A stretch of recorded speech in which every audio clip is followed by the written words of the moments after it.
Spectrum Bay News 9, Stephanie Claytor is joining us live now at 5:01 outside Lakeland PD. And Stephanie, you spoke with the police chief. What is he saying tonight?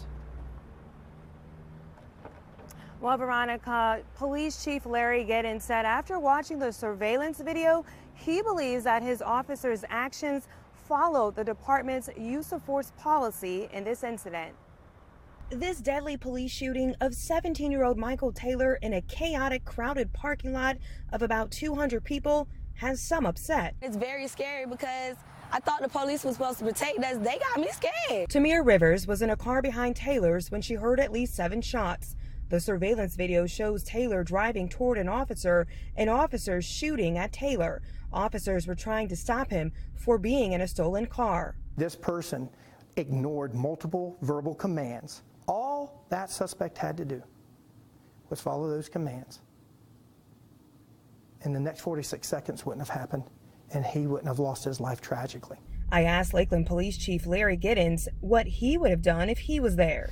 I believe that the tactics they used that night, based on everything that they were dealing with, the time, the location, the space, the number of people, I think our officers did a very, very good job. The president of the Lakeland branch of the NAACP disagrees. He met with the chief today. I felt that there's a possibility that maybe the police could have moved in and blocked the entrance. I thought that might have been some consideration that should have been put in place.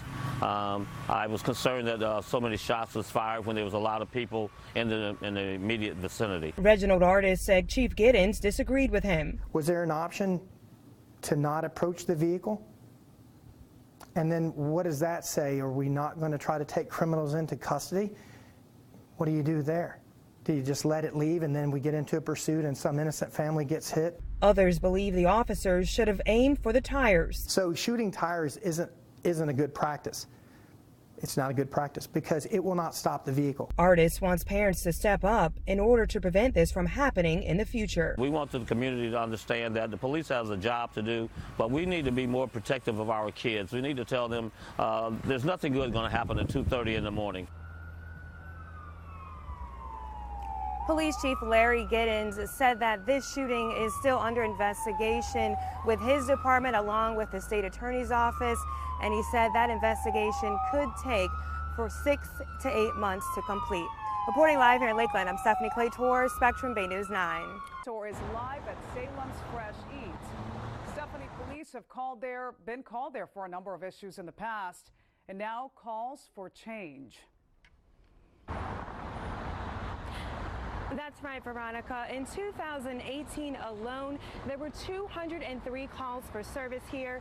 It's an issue that the police department is now actively working with the restaurant's management to try to address.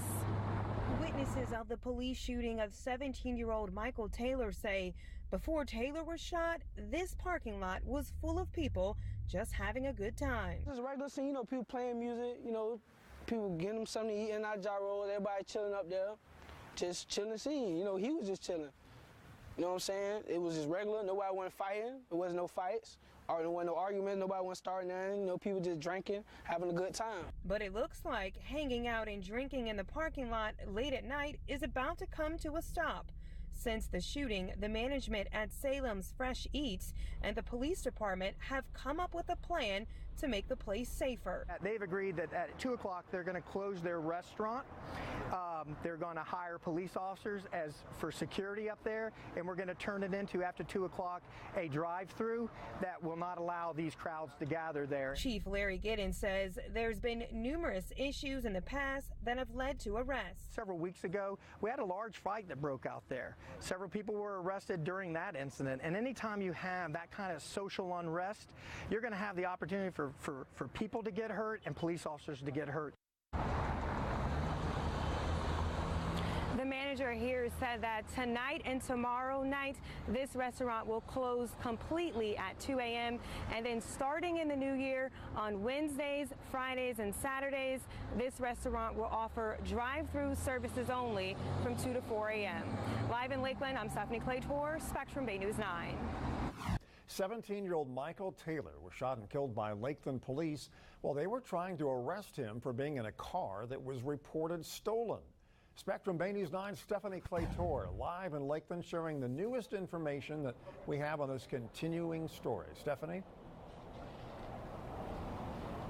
Yes, Rick. Michael Taylor's mother, Valentine Irving, spoke to us here at Cannon Funeral Home, and she said she's now working with Black Lives Matter Restoration Polk, Inc. to explore her options. Michael Taylor's mother, Valentine Irving, says she needs more answers about how her son was killed. We need answers as to how this transpired, how you conduct such a weary traffic stop. I've never seen a traffic stop like that. How do you conduct a traffic stop like that? Usually lights come from behind and you're giving a warning or something. I didn't see that on the video, nowhere, to say they were conducting an official traffic stop. Police Chief Larry Giddens said officers gave commands to Taylor and started shooting at him when he drove toward one of the officers. Irving refused to discuss her thoughts about the surveillance video in further detail. I don't want to speak on the surveillance video. It holds a lot of vital and valuable information, so I would rather not speak on the surveillance video. Instead, she's working with Black Lives Matter Restoration Polk and the NAACP to figure out what to do next. There's many questions that are unanswered. However, because we're in the process of giving the family options, we cannot speak on the specifics of the details of the case. But we do not agree with the information that has been put out to the media. We do not agree with the police versus events either. But the truth will eventually come out. And Irving maintained her son was a good kid despite his criminal record. He was a great kid that made no more poor choices than anybody did. Michael Taylor's mother said she supports the protests as long as they remain peaceful. Live in Lakeland, I'm Stephanie Claytor, Spectrum Bay News 9.